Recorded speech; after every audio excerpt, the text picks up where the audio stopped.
Hello, my international friends. Today I wanted to tell you a German fairy tale and afterwards explain what it has to do with us. The fairy tale is about the Zaunkönig, which is a bird that is named, if you translate it literally, fenceking in German. That's a strange name. And why do you call a bird like this? For this, there is a fairy tale in German.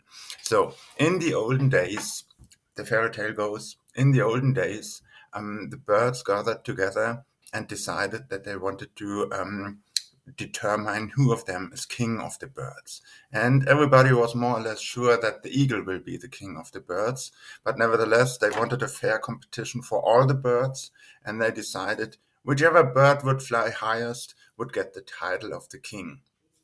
So um, the sparrow started. It used all its might and all its power, but it couldn't climb higher than 30 meters. And then it had to go back to the ground, totally fatigued and so on. Yeah?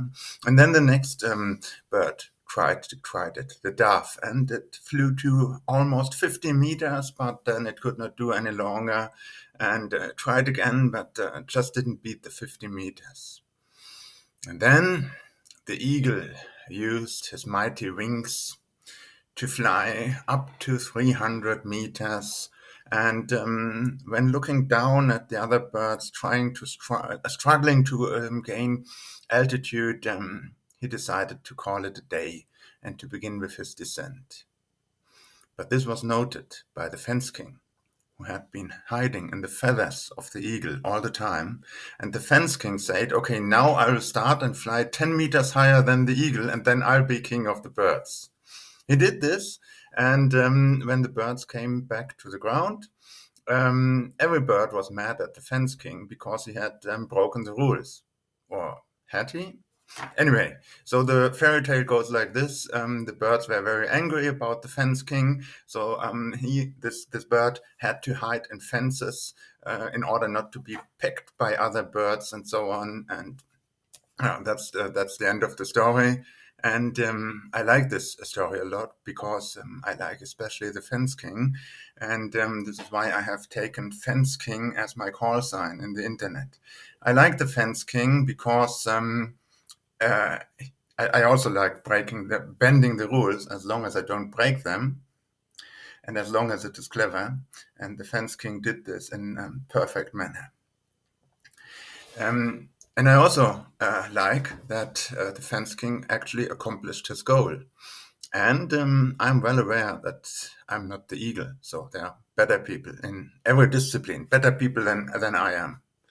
And this is why I call myself not eagle, but fence king.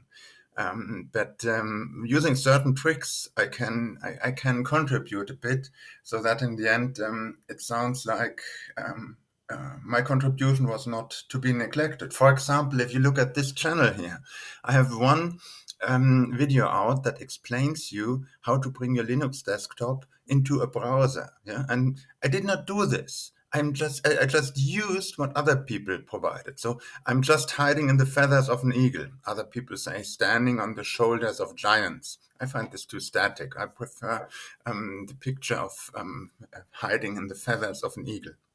So while other people have done all the busy work, the leg work, like programming web applications, Tomcat, Guacamole, VNC, all these technologies have already existed before me. I'm just going and combining them in one tutorial for you, so you know how to bring your own Linux desktop into a browser.